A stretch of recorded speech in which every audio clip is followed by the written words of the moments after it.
Hello everyone, welcome to youth engineers academy. My name is Y K Rastogi. आज आप देख रहे हैं कि मैं आपको पढ़ाने नहीं आया हूं। मैं कोई टॉपिक के बारे में डिस्कस नहीं करूंगा। मैं आपको ये नहीं बताऊंगा कि मैंने कल क्या पढ़ाया था, मैं आज क्या पढ़ाने वाला हूं, मेरा नेक्स्ट वीडियो क्या आएगा। आज मैं बताऊंगा अपने बारे में आपको। मैं बताऊंगा who is Y K Rastogi. ठीक है।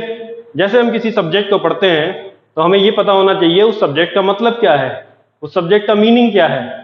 यदि हम फ्लूइड मैकेनिक्स पढ़ रहे हैं तो हमें ये पता होना चाहिए कि फ्लूइड और मैकेनिक्स है क्या, हम पढ़ने क्या वाले हैं इस सब्जेक्ट में। यदि हम किसी टीचर के साथ पढ़ रहे हैं, किसी टीचर के साथ आगे बढ़ रहे हैं, तो हमें ये पता होना चाहिए कि हु इज दिस टीचर, क्या करता है, क्या है इसकी क्वालिफिकेशन, क्या है इसका टीचिंग एक्सपीरियंस। तो आज मैं बात करूंगा अपने बारे में। ठीक है। तो अभी तक आपने सिर्फ मेरे जितने भी वीडियोस देखे हैं उनमें आपने सिर्फ यही देखा है, this is Y K Rastogi, this is Y K Rastogi. You have just listen my name. आपने सिर्फ और सिर्फ मेरा नाम सुना है। लेकिन आज मैं आपसे प्रॉपरली बात करूंगा और मैं आपको बताऊंगा who is Y K Rastogi. So first of all, my full name is Yogesh Kumar Rastogi. Okay, in short, I call it YK Rastogi. Okay, my students also call me YKR sir. Okay, so what is my journey in my academics? Academics में मेरी क्या journey है उसके बारे में बात करूंगा।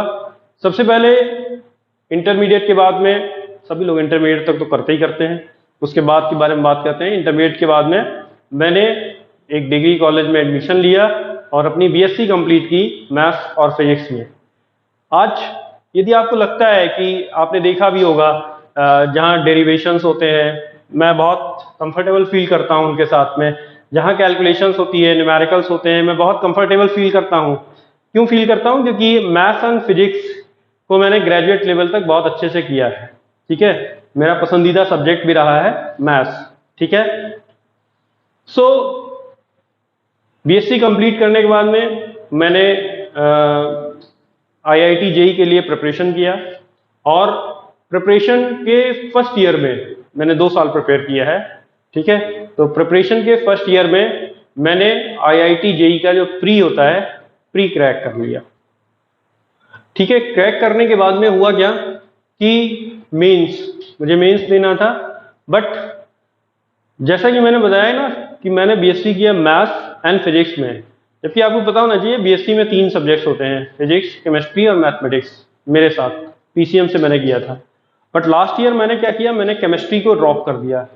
Chemistry को ड्रॉप करने की वजह ये थी कि केमिस्ट्री जो है वो मेरा वीक पॉइंट था और यही वीक पॉइंट जो है वो बना रहा। तैयारी के दौरान भी मैंने अपने इस वीक पॉइंट पर ध्यान नहीं दिया। यहां से मैं आपको एक सीख भी देना चाहूंगा। ठीक है। इस वीक पॉइंट की वजह से, इस पर ध्यान ना देने की वजह से आईआईटी जैसे प्रेस्टिजियस इंस्टीट्यूट में जाने का जो मौका था मेरे पास, वो मैंने खो दिया। आईआईटी जेई के मेंस में मेरा मैथ्स और फिजिक्स में बहुत अच्छा स्कोर होने के बावजूद केमिस्ट्री में मिनिमम स्कोर ना होने के कारण मेरा सिलेक्शन नहीं हुआ। And that was the main reason कि मैं आपको ये यहां पे बताने वाला हूं कि जब भी आप अपने अंदर कोई वीक पॉइंट देखें, आप कोई वीक एरिया देखें, जैसे टेक्निकल है, नॉन टेक्निकल है। नॉन टेक्निकल में बहुत सारे सब्जेक्ट्स हैं, कुमार वर्मा सर आपको लेके चल रहे हैं। ठीक है। बायोलॉजी में पढ़ा रहे हैं इस समय। आप देखिए, बायोलॉजी है, रीजनिंग है, साथ में स्टार्ट किया है उन्होंने। ठीक है। मैं आपको टेक्निकल में पढ़ा रहा हूँ, ईशान सर पढ़ा रहे हैं, महेश सर पढ़ा रहे हैं। ठीक है। काफी सारे टीचर्स आपके साथ इन्वॉल्व हैं। तो यदि आप देखिए कि कोई पर्टिकुलर फील्ड जो है वो आपका वीक है, ठीक है, तो उस पर मेहनत करिए। एटलीस्ट उतनी जरूर करिए कि आपका एक मिनिमम नॉलेज लेवल होना चाहिए। मैं नहीं कहता हूं कि सारे फील्ड्स जो है उनमें आप इक्वली मास्टर हो सकते हैं, बट एटलीस्ट जो है आपको नॉलेज होनी चाहिए, आपको पता होना चाहिए। वर्मा सर आपको पढ़ा रहे हैं बॉडी के डिफरेंट, बायोलॉजी में बॉडी के डिफरेंट पार्ट्स, डिफरेंट सिस्टम्स के बारे में पढ़ा रहे हैं। कोई सिस्टम अगर आपको नहीं भी समझ में आ रहा है, बट एटलीस्ट उनका लेक्चर जो है वो 2 बार 3 बार आप जरूर देखिए, है ना।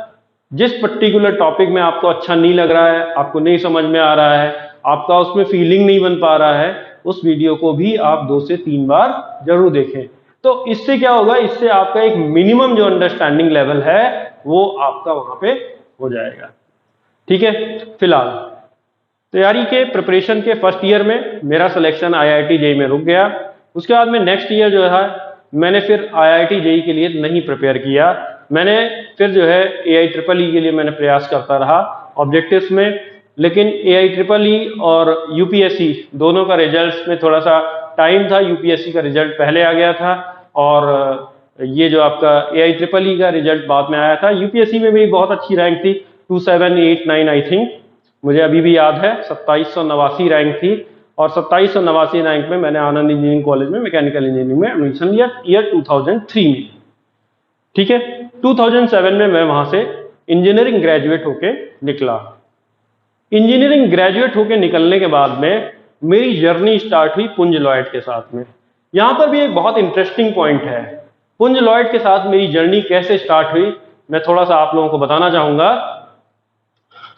मेरे कॉलेज में 2007 में मैकेनिकल इंजीनियरिंग को रिक्रूट करने के लिए अराउंड 23 कंपनीज आई थी, है ना। ये एक बहुत बड़ा बेंचमार्क था मैकेनिकल के लिए। इतनी कंपनीज का कैंपस विजिट करना वाकई एक बहुत बड़ा बेंचमार्क था। और मैं आपको बताऊं कि कुछ कंपनीज के क्राइटेरिया को मैं फुलफिल नहीं करता था, तो जिसकी वजह से मैं उनमें अपीयर नहीं हो पाया।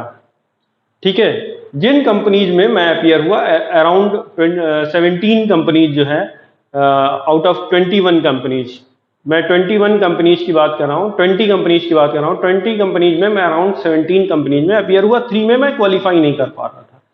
ठीक है, उन 17 में मेरा जो पहला राउंड है रिटन वो अच्छा गया, सेकेंड राउंड टेक्निकल था, किसी में हुआ किसी में नहीं हुआ, किसी में इंटरव्यू तक पहुंचे वहां हुआ नहीं हुआ। ठीक है, अल्टीमेटली मैं आपको बताना चाहता हूं कि 20 ऐसी कंपनियां थीं जिसमें या तो मैं क्राइटेरिया के चलते अपीयर नहीं हो पाया या मेरा सिलेक्शन किसी ना किसी लेवल पर रुकता चला गया है। पुंज Lloyd was 21st company who visited Anand engineering college. और उस एक पर्टिकुलर डे में क्या हुआ मैं आपको बताऊंगा, और यहां से भी मेरे लाइफ से एक सीख आपको जीवन में मिलेगी। ठीक है, 21st कंपनी थी जिसमें अपीयर होना था मेरे को, और उस दिन मैंने ट्रेनिंग एंड प्लेसमेंट डिपार्टमेंट के द्वारा जो गाइडलाइन दी गई थी कि आपको कैसे ड्रेसअप होके आना है ना, कंपनी में अपीयर होने के लिए, इंटरव्यू में अपीयर होने के लिए, मैंने उसे फॉलो नहीं किया। उस दिन मैंने फॉर्मल ट्राउजर नहीं पहना, उस दिन मैंने फॉर्मल शर्ट नहीं पहनी, और उस दिन मैंने फॉर्मल टाई नहीं लगाई। मैं उस दिन जीन्स और टी शर्ट पहन के गया। ठीक है, रिटर्न हुआ, आई cleared my return. Personal interview के लिए मुझे जब कॉल किया गया तो इंटरव्यू रूम में 7 लोग बैठे हुए थे, 6-7 लोग बैठे हुए थे, मेरा ट्रेनिंग एंड प्लेसमेंट ऑफिसर भी बैठा हुआ था। ठीक है, तो वहां पर जब मैं पहुंचा तो उसने मुझे ऊपर से लेकर नीचे तक घूरा मैं इसलिए कह रहा हूं क्योंकि उसकी जो गाइडलाइन थी उस गाइडलाइन के हिसाब से मैंने ड्रेसअप नहीं किया हुआ था। मैंने उसे इग्नोर किया। मैंने उसे इसलिए इग्नोर किया कि 21st कंपनी है, मेरा सिलेक्शन कहीं नहीं होने वाला है, मैं इस कॉलेज से बिना जॉब लिए ही बाहर जाऊंगा, इसलिए मुझे कोई फर्क नहीं पड़ता कि मेरा ट्रेनिंग एंड प्लेसमेंट ऑफिसर मुझे फाइनल ईयर के फाइनल सेमेस्टर के जिसके एग्जाम हो चुके हैं उसके बाद अगर घूर भी रहा है तो मुझे कोई फर्क नहीं पड़ने वाला था। फिलहाल मैं अपने कॉन्फिडेंस में था। उन्होंने मुझसे पर्सनल इंटरव्यू के क्वेश्चंस राउंड शुरू हुए। कई लोगों ने कुछ क्वेश्चंस पूछे, कई लोगों ने कुछ दूसरे क्वेश्चंस पूछे, टेक्निकल हुआ, पर्सनल हुआ, बहुत सारे क्वेश्चन पूछे गए। एक सज्जन जो सामने बैठे हुए थे, शायद सीनियर मैनेजमेंट लेवल पर रहे होंगे क्योंकि उसके बाद मैं उनसे कभी नहीं मिला, तो उन्होंने मुझसे पूछा, रस्तोगी जी बताइए, यदि किसी महीने साइट पे आपको वर्कर्स की सैलरी नहीं मिलती है या लेट हो जाती है, आप अपने वर्कर्स के किस तरह से डील करेंगे? तो मैंने कहा सर मैं समझा लूंगा, उन्हें बता दूंगा कि उन्हें बता दूंगा मैं कि कंपनी ने चेक लगाया है, बैंक की हड़ताल है या कुछ डिले हो रहा है जिसकी वजह से अभी पैसा 1-2 दिन में आ जाएगा। ठीक है, नो प्रॉब्लम, मतलब मैं अपने हैंड पर उनसे निपट लूंगा। दूसरा, उनके जस्ट बगल में बैठे हुए थे, उन्होंने पूछा कि अगर सेकेंड मंथ भी ऐसा होता है तो आप क्या करेंगे रस्तोगी जी? मैंने कहा बिल्कुल, मैं सर समझा ले जाऊंगा। मेरी उनके साथ ट्यूनिंग हो चुकी होगी, है ना, मैं एक रिलेशन डेवलप करूंगा उनके साथ में, है ना, और उससे मैं उन्हें समझा ले जाऊंगा कि कोई ऐसी प्रॉब्लम नहीं है, कंपनी का कोई ऐसा इश्यू नहीं है, कुछ प्रॉब्लम्स होंगी, ठीक है। एक और बंदा था जिसने मुझसे पूछा कि यदि तीसरे महीने भी ऐसा होता है तो आप क्या करेंगे? तो मैंने कहा सर, सबसे पहले मैं कंपनी से रिजाइन करूंगा और अपने वर्कर से भी कहूंगा कि कंपनी के पास देने के लिए कुछ नहीं है। ये हर महीने जो है इनका रवैया इसी तरह का रहता है, ये आपको समय पर पैसा नहीं देने वाले। यू बिलीव मी, जो 6-7 लोग वहां पर बैठे हुए थे, they all are, there are no words, उनके पास कोई वर्ड नहीं था, है ना। उसमें से किसी ने कहा okay, your interview is done, आप जा सकते हैं। जब मैं बाहर निकला मेरी फीलिंग क्या थी? मेरी फीलिंग थी कि मैं कुछ ऐसा बोल आया हूं आज, मेरा सिलेक्शन नहीं होने वाला। मैंने अपनी फाइल वगैरह जो भी था वो मैं लेके सीधे अपने रूम पे आया। हमारा रूम कॉलेज में हॉस्टल जो है वो करीब कॉलेज के मेन प्रीमिसेस जो है वहां से करीब 1 किलोमीटर। जून का टाइम चल रहा था और उस जून की गर्मी में, आगरा की गर्मी में, मैं भागते हुए हॉस्टल की ओर गया, है ना। मैंने कहा कि मुझे कोई कॉलेज अथॉरिटी ना रोके, क्योंकि ये लोग अभी मेरी शिकायत करेंगे और मुझे फिर बुलाया जाएगा। तो मैं सीधे भागते हुए अपने कॉलेज में गया, हॉस्टल गया, और हॉस्टल में जाके मैंने कपड़े वपड़े उतारे, पंखा खोला, बहुत गर्मी, पसीने से नहाया हुआ था, मैं लेट गया। अचानक से हमारे जो हॉस्टल वार्डन हैं राम प्रकाश जी, उनकी आवाज आई, बहुत तेजी से आवाज आई उनकी, बहुत हैवी पर्सनालिटी थी, बैडमिंटन कोर्ट से आवाज लगाते थे, पूरे हॉस्टल में सुनाई देती थी उनकी आवाज, किस लड़के को बुला रहे हैं, ठीक है। उन्होंने बुलाया योगेश योगेश योगेश, मैं समझ गया कि मेरी बैंड बजने वाली है, ठीक है। तो मैंने पूछा क्या हुआ सर? बोले डायरेक्टर सर ने आपको बुलाया है। ये मेरा डायरेक्टर सर से मिलने का 4th चांस था। उस पूरे 4 साल के पीरियड में मैं 4थी बार अपने डायरेक्टर से मिल रहा था पर्सनली, ठीक है। तो मैं गया, डायरेक्टर के जो उनके जो पर्सनल सेक्रेटरी जो थे, कोई आर्मी रिटायर्ड पर्सन थे, उन्होंने मुझे बाहर बिठा लिया, बोले सर अभी आपको बुलाएंगे। उसने बोल दिया कि ये रस्तोगी जी आ गए हैं, है ना। मैं गया, हिम्मत नहीं है, हिम्मत नहीं हुई कभी 4 साल में कि उन्हें सर उठाकर देखा जाए, ठीक है। मैं पहुंचा तो मैं बिल्कुल वैसे था, है ना, मुझे लग रहा था कि अभी ये मुझे डांटेंगे, लेकिन उधर से जो आवाज आई, जो वर्ड्स सुनाई दिए, उन वर्ड्स ने जून की उस तपती गर्मी में मेरे कानों में जैसे बर्फ डाल दी हो। किसी ने इतना ठंडक का एहसास हुआ। उधर से जो बोला गया वो वाकई एक अचीवमेंट था मेरे लिए, क्योंकि जिस शख्स से मैं वो सुन रहा था, वो शख्स से मिलना मेरे लिए एक बहुत बड़ी बात थी। मैं अभी उनके बारे में बताऊंगा, डॉक्टर बीडी गुप्ता के बारे में बताऊंगा आपको, ठीक है। तो उन्होंने कहा mister Rastogi, you are selected in Punj Lloyd. You can't believe कि मैं जिस तरह से, तो होता क्या है, मैं आपको यहां से क्या सीख देने वाला हूं, जिस दिन आपकी लाइफ में कुछ बड़ा होने वाला होगा, उस दिन आपका होगा, हवाएं आपके हिसाब से बहेंगी, उस दिन आप जहां कहीं भी जाएंगे, आप किसी एग्जाम के लिए निकलते हैं, कभी आपने देखा होगा, आप एग्जाम के लिए निकले, आपको ऑटो नहीं मिल रहा है, ठीक है, क्योंकि वो दिन आपका नहीं है। आप ऑटो पे बैठ गए, पता चला आगे जाके ऑटो पंचर हो गया, वो दिन आपका नहीं है, ठीक है। सिलेक्शन जिस दिन होगा आपका, उस दिन आप खुद महसूस कर लोगे कि ईश्वर आपके साथ होगा, ईश्वर जो होगा वो आपके साथ होगा। आप घर से निकलोगे, लेट निकलोगे, 9:30 बजे का पेपर है, 9 बजे निकलोगे, लेकिन जैसे ही सड़क पे आओगे, खाली ऑटो सिर्फ आपका इंतजार कर रहा होगा। उस दिन जब आप चलोगे तो सड़क पर वो ट्रैफिक नहीं होगा जो नॉर्मल डेज में होता है। आप अपनी डेस्टिनेशन पर समय से पहले पहुंच जाओगे। आपने ऐसा कभी नहीं सोचा होगा, जब आप एंटर करने वाले होगे तो आप देख रहे होगे कि इट्स 9:30, गेट क्लोज होने वाला है, लेकिन जैसे ही आप एंटर किए उसके बाद गेट क्लोज हो गया। मतलब ईश्वर अभी भी आपके साथ में है ना। आप गए, उस दिन सब कुछ आपके हिसाब से होगा, ठीक है। तो लाइफ में हमेशा एक पॉजिटिविटी रहनी चाहिए। 100 निगेटिविटी के बाद में आती है एक पॉजिटिविटी, ठीक है। जब तक निगेटिव नहीं होंगे पॉजिटिव कैसे होंगे? निगेटिविटी गिरने के बाद ही तो उठेंगे, वरना अगर उठे हैं तो और कितना उठेंगे? उठेंगे तभी जब हम गिरेंगे, ठीक है। तो गिरना जरूरी है।